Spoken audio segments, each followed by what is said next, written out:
எத்தனை கோடி குடுத்தாலும் வேண்டாம். ரஜினி, கமல் இணையற படத்த ரிஜெக்ட் பண்ண த்ரிஷா. ரஜினிகாந்த், கமல்ஹாசன சேர்த்து வச்சு நெல்சன் திலீப் குமார் ஒரு படத்தை இயக்க போறாரு. ரெட் ஜெயண்ட் மூவிஸ் நிறுவனம் சார்பில உதயநிதி ஸ்டாலினோட பையன் இன்பன் உதயநிதி அந்த படத்தை பிரம்மாண்டமான பட்ஜெட்ல தயாரிக்க போறாரு. படத்தோட பணிகள் சீக்கிரமே தொடங்கப்பட இருக்கு. இது ஒரு பக்கம் இருக்க, இந்த படத்துல த்ரிஷா தான் ஹீரோயினா நடிக்க போறாங்க அப்படிங்கிற தகவல் கொஞ்ச நாட்களுக்கு முன்னாடி வெளியாச்சு. ரஜினியும் கமலும் இணைஞ்சு நடிச்சு 40 வருஷத்துக்கும் மேல ஆகுது.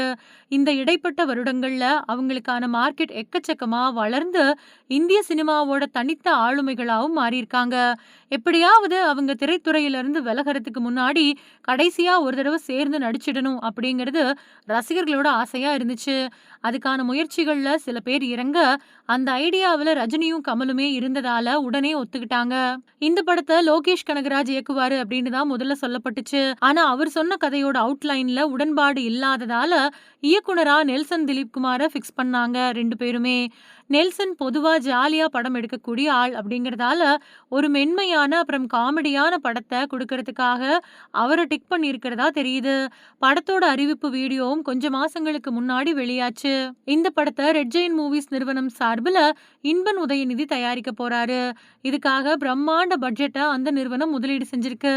இதுவரைக்கும் ஒரு தமிழ் படம் கூட 1000 கோடி ரூபாய் வசூலை எட்டினதில்ல. அதனால அந்த மோசமான ரெக்கார்டை இது மூலமா உடைச்சிடணும் அப்படின்னு ரஜினி, கமல், இன்பன், நெல்சன் இவங்க 4 பேருமே இருக்கிறதாவும், அதை சாத்தியப்படுத்தக்கூடிய அத்தனை பணிகளையும் செய்ய ஆரம்பிச்சிருக்கிறதாவும் சொல்லப்படுது. சீக்கிரத்திலேயே ஷூட்டிங் ஆரம்பிக்கப்படும் அப்படின்னும் தெரியுது. சூழல் இப்படி இருக்க கொஞ்ச நாட்களுக்கு முன்னாடி ஒரு தகவல் வெளியாச்சு. அதாவது இந்த படத்துல ஹீரோயினா த்ரிஷா நடிக்கிறாங்க அப்படின்னும், அதுக்கு சம்பளமா மொத்தமா 12 கோடி ரூபாயை கொடுக்க ரெட் ஜெயண்ட் மூவிஸ் நிறுவனம் முடிவு பண்ணியிருக்கிறதாவும், சீக்கிரத்திலேயே அது பத்தின அதிகாரப்பூர்வ அறிவிப்பு வெளியாகும் அப்படின்னும் சொல்லப்பட்டுச்சு. இதனால த்ரிஷாவோட ரசிகர்கள் உச்சக்கட்ட மகிழ்ச்சி அடைஞ்சாங்க. இந்த நிலையில இப்போ புது தகவல் ஒண்ணு வெளியாயிருக்கு. அதாவது விஜய் இப்போ முதலமைச்சர் ஆயிட்டாரு. உதயநிதி ஸ்டாலின் எதிர்க்கட்சி தலைவர் ஆயிட்டாரு. அதன் காரணமா தமிழ்நாடு அரசியல்ல உதயநிதி விசஸ் விஜய் அப்படின்னு மாறி இருக்கு. பேரவையில உதயநிதி விஜய லாக் பண்ண முதலமைச்சரும் தேவையான பதிலடியை கொடுத்துட்டு வராரு. இதுக்கிடையில விஜயும் த்ரிஷாவும் நெருங்கின நட்புல இருக்காங்க. நிலைமை இப்படி இருக்கிறப்போ ரெட் ஜெயண்ட் மூவிஸ் நிறுவனத்தோட தயாரிப்புல நடிக்கிறது அவ்வளவா சரியா இருக்காது அப்படின்னு முடிவெடுத்து ரஜினி, கமல் படத்தை ரிஜெக்ட் பண்ணிட்டதாவும், எத்தனை கோடி ரூபாய் சம்பளமா கொடுத்தாலும் கமிட் ஆக மாட்டேன் அப்படின்னு திட்டவட்டமா த்ரிஷா முடிவெடுத்துட்டதாவும் சொல்லப்படுது.